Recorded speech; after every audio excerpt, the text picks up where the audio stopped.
Hey everybody, welcome to another episode. I'm joined today by a special guest. Wow. My buddy. This is Pastor John Keller. Say hello to everybody. Hello, everybody. And I invited John today because he also has a very unique story. It is attached to Robert's as well.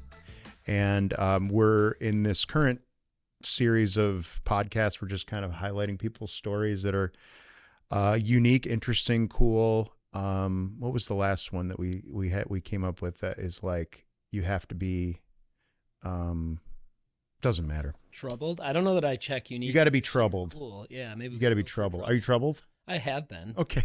I'm not currently. You're not currently I troubled? feel untroubled right now. Okay. But yeah. The trouble has been lifted off your shoulders Mostly, today? Yeah. Okay. Not just today. It's been a process. Okay. Well, probably we're going to hear some. We should talk about it. Yeah, let's dive in then. Okay. So let's start off with your time here at Robert's. Yeah. Okay. How'd it go? Give us the great. Okay. It's not great. All right. I mean, it's funny because I joke in some ways that I think of myself as like a Roberts success story. I won't be in any magazines. I'm pretty sure of that. I will not get any awards. But I came in as somebody very far from Jesus. And by the time I left, I was on a path to go to seminary to become a pastor. And so that's a pretty successful 5 years. It was not 4, but what it took to get there was pretty difficult. And I didn't gain a lot of fans in my time here because I was a terrible person. It's not bitter to anybody else. I was just a real thorn in the side of the school. And hopefully most of the people, I'm old enough now, most of the people that remember that have moved on to other careers or retired. But it just wasn't a pretty picture. You know, I came in as a freshman and I'd grown up in like, a religious family and, went to a public high school and was like mostly concerned about doing what I wanted to and having fun and being cool. But I thought, well, if I go to a Christian college, when I get there, it'll be easy, right? Mm-hmm. Everybody will be like a strong Christian and I'll just hang out with them and do what they do. And that wasn't the case, at least for me at that time. I had no trouble finding people doing the same things I'd been doing in high school. So I didn't change at all. In fact, I probably got a lot worse because there was no parental supervision. Kind of one of the tenets of college, right. Is that there was no adult there being like, hey, this is a bad idea. And so I just fell right back in. I'd always been a heavy drinker in high school and just kept going with that in college. And, past that, I just think I was a jerk. Like, I can say that. There's a moment where, that kind of hit me. I was in Garlock and there was pies. They had like actual pies that day. And so somebody came over from this group of people and we didn't like each other. And they asked if they could hit me with a pie, if they gave me $20, and said people were putting money together to hit me with a pie. And so they thought if they paid me off, then it'd be good. So we came to an agreement, how that was going to work. And he came around and he did. He hit me with a pie and got a standing ovation from the entire dining hall. Oh. And that was just one of those moments where you're like, oh, I'm the bad guy in the movie. Right, yeah. I knew some people didn't like me, but it was like everybody that I wasn't sitting with. And that was that's a tough reality to face when you're like, oh, most of the people here hate me, and it's not because I'm like a victim of something. I thought you were going to say like they actually pulled together like $1,500. Well, it turns out I should have asked for more than 20 because he got a lot. He got several hundred. Yeah. I didn't ask for a big enough cut. I didn't know that. You didn't realize. Such a high price. Well, I know that, what made, I didn't know, I didn't know the full story or anything like that, but I do remember when I first started leading chapels here, we had lunch one day in Garlock, and the dean of students at that time was still hanging on. He was still hanging on from when you were here. Yeah. And he passed by our table and he was legitimately terrified. No, I don't know that he was scared. He said his face said a little like, what are you doing? What are you doing here? Because I was not allowed on campus for a while. Okay. And, so that was a cool chapter. No, he said, he was one of the worst students we ever had in my time here. And I was like, thank you. I have changed, but he didn't seem interested in talking about that. But again, that it was all earned, Yeah, and so I had my first and second suspensions for drinking my freshman year, and then I kind of cleaned it up my sophomore year. Did well, made some good choices, was doing better. Junior year, I wouldn't say I cleaned it up. I would just say I didn't get caught, and okay, had a better batting average that year. And so then I get into my senior year, and I'm a couple of weeks in, and get called into Rinker, into where we are sitting right now, and had a meeting with that dean and with the vice president of student life, and they said, we got you 3 strikes and you're out. And hmm, it was tough. Like that was a tough thing, especially into my senior year, close enough to graduation. I remember, kind of really trying to push back and saying, hey, we don't have to do this. And, right, and feeling like the feeling for me at the time was that they were giving up on me. And I can't speak for both of them because I did kind of divergent paths. I never became friends with that dean, as you saw in Garlock. sure, The vice president and I actually became really good friends. He became a mentor and somebody that I really relied on that gave me great wisdom years after all this happened. And so I sat with the two of them, and they said, "No, you got to go." And I thought that it meant they were giving up on me. I really, with time and a little bit of maturity, found out that they knew that going through that would. They hoped that it would refine me and bring out some better character. yeah, And if they had just looked away and said, "All right, we're going to give you one last chance," right, I wouldn't have changed anything. I wouldn't have done anything. I would have tried harder not to get caught, but I right, would have still been the same person. And so the adversity of having your university, college then, but say you got to leave and you actually have to be out by noon tomorrow. Please completely vacate your dorm. You won't be graduating with your senior class. You won't be finishing. Your student loans start in 6 months. You got to right. start paying those, Still got to but pay you have those. no Yeah, degree. And so, yeah, that was a tough thing. Was living in a buddy's apartment, sleeping on the floor. I mean, just like bottom of the barrel kind of life experiences for me.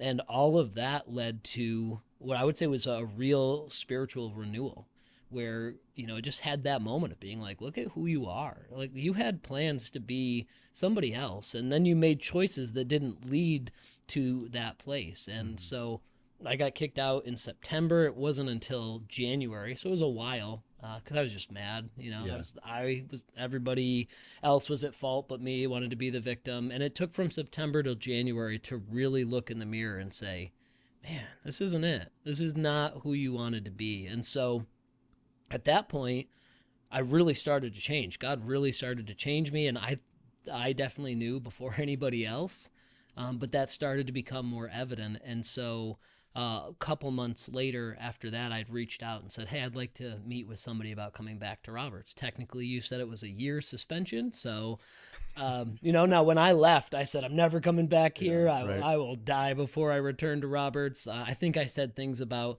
going to other schools and becoming really successful and becoming like an alumni donor for those schools. Like I said a lot of stuff. yeah, But then I came back and said, I'd like to finish here. yeah, And the vice president was like, well, okay, I'm going to have you meet weekly with somebody and they'll determine if you can come back to campus as, a good part of this community. And he gave me a list of people. And I remember saying, well, why is your name not on this list? And he said, oh, I didn't think you'd want to meet with me because I hated him and I was pretty sure he hated me. And I said, well, no, I think if you think I should come back, everybody else will agree. So we started to meet every Tuesday, called it Tuesdays with Barry, which oh, was a good time. And it was the first time, I'd known this guy for 4 years and had spent most of the time lying to him. hmm, And suddenly I didn't have to. I wasn't doing anything I had to lie about. I was really honest. I could be really open about the things I'd done and the ways that I really felt like I was changing. And so after meeting with him for a while, the decision was made. You can come back, take a couple classes in the summer, finish your degree in the fall and winter. You can't live here. You can never live on this campus again. Like, don't ask. yeah, That ship has sailed. And so, yeah, I did that. Got back in, came back, took my remaining. I had like 24 credits left. That was it. So I right. took a couple in the summer, a few in the fall, a few in the spring, and then graduated the following year. So, all right, so you graduate now. Let's talk through what happened post, right? So Mhm. what goes on? Well, a few things go on. I mean, I took a year. I was going to go to Northeastern, get my master's of divinity. And even after that year of suspension, I was like, I just need 1 year to catch my breath, really focus on my Madden skills. And Yeah, so right. I Right. did that. And then I went to Northeastern and finished my master's of divinity there. But, there's been some cool things that have come out of this. I mean, one, people will come to our church that knew me in college and will be like, oh my gosh, like that guy's a pastor. So we didn't say this, but so John is the lead pastor at Northgate Church in Batavia, which so you can imagine then, like, if people that are coming into the church that may have gone here, Yeah. gone to the university or whatever, see you up there and they're like, well, that is not the guy he was. Yeah, they would have lost that bet. I gave $20 to let some other dude like throw a pie at his face. Yeah. I don't know if he's been to Northgate. But, Okay. yeah, but people have come in and been like, "Oh my gosh, Yeah. you're a pastor." And I don't hide from that. I mean, we preach that Jesus will radically change your life. And Right. so I don't know why that wouldn't apply to me. But there's still like man, I just didn't see that coming. But, one of the coolest things is we have a coworker, another pastor on our staff who in my time at Roberts was my biggest enemy and vice versa. Like Yeah. I did not like this guy. Our group of friends didn't like his group of friends. There was a year we were in Siddig and they were in Whittingham. So it was like just a rivalry. And he was friends with the pie guy. He might even know his name. And so a few years back, we had an opening and he actually sent me a message and said, "Hey, I think I'm a great fit for this. Should I even bother applying?" How many years are we talking? Probably 4 at this point. But From college, yeah. 18.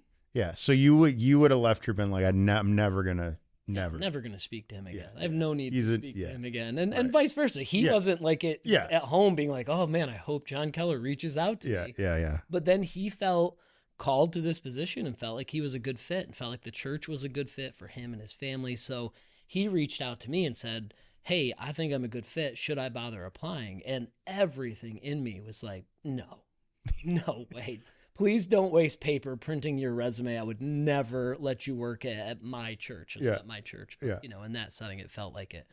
And so I wanted to say that, but it didn't feel like a Christ-like response. And so I was like, yeah, absolutely, man, go ahead. We're looking for somebody with a lot of experience. You bring great experience in this field, so go ahead. But then I told my wife, I was like, get this. Yeah. And she's like, would you hire him? I was like, no, I would never hire him. But then, we follow the process. He gets in the interviews and stuff, and he's outstanding. He's Yeah. great. He's exactly what we're looking for. And it was just one of those like, oh, come on, God. Yeah. Like this guy of all the people. And so God really lined it up. God made it clear he is the guy. My last stand was like, well, we can hire him, but I don't have to like him. Now, we have a really good environment. Like the people we work with are friends and we're invested in each other's lives and family. But I was like, well, not him. And then he comes in and he's great at his job. I mean, he's really good. And my kids are growing spiritually under his leadership. And he's a lot of fun. He loves sports. He loves, picking on our friend Becca like we do. And just immediately became good friends. And it is the most improbable friendship of my life. And it's just a cool thing. It's just kind of a reminder of the way God redeemed these years, these Yeah. years here. It's just one more way, even 2 decades later, that he's like, hey, and you know what else? You're going to become friends with this guy that you never would have thought you'd be friends with. Yeah. Well, I think the cool part about the cool thing about a couple things about the story is that it is like God's grace on display. And there are even in there are people that mess up in life that are very transparent or get caught. Either way, it's done a both, lot of both of those. right? But then there are other people in life that never get caught and, don't have as drastic of a, experience where it's like they're getting, they're being asked to leave. They're, everything's kind of being put on hold and blah, blah, all those things. And I think that God is obviously able and willing to work in both scenarios, but what is cool about that is God doesn't ever really stop working behind the scenes to put together piece together a life for us, you know? And so, you know, I don't know, you know, whoever's listening or watching today could be in a similar experience. Maybe they're not, you know, maybe they're not as out there as maybe you were, but their life is a mess, and they're wondering, how, God, are you going to work this out? I mean, I just don't understand.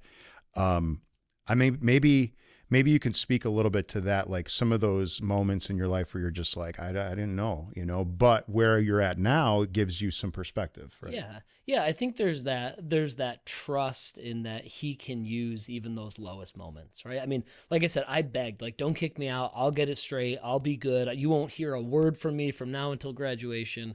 But I think God knew that I needed that adversity. I mean, there was some embarrassment in that of being, you know, having to leave in your senior year and seeing all your friends graduate that you came in as a freshman with. Like that was tough. And I needed that adversity because it would actually force me to look in the mirror in a way that said, you know, what's really broken down here is you and your behavior and your choices and the person that you are. So that's one really great way to learn a lesson. As I've gotten older, I've tried to become better at learning lessons secondhand.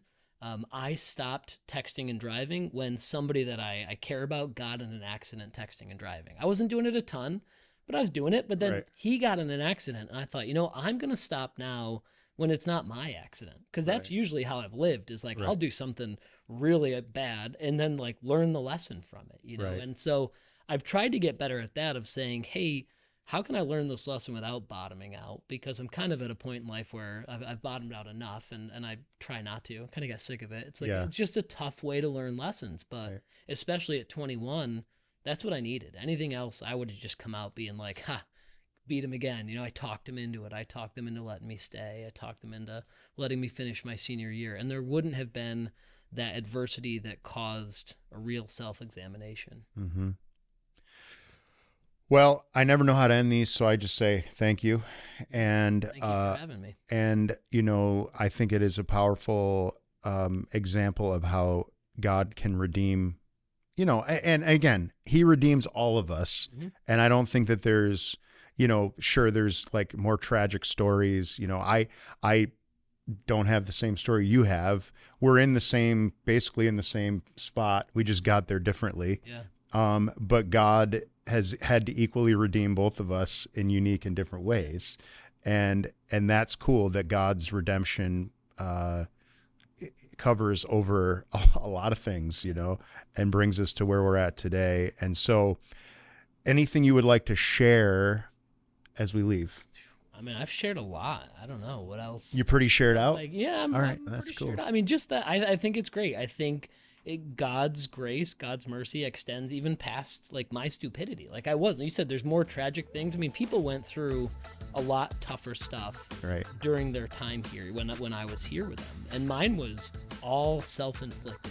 Right. But God at no point was like, well, okay, you're just a moron, and I'm going to put you over there. He was like, you are a moron, but I still have a plan for you, and I still can redeem that, and I still can use that and make something good out of your life despite that. Right. I think that's pretty encouraging when we make choices that we shouldn't. Yeah.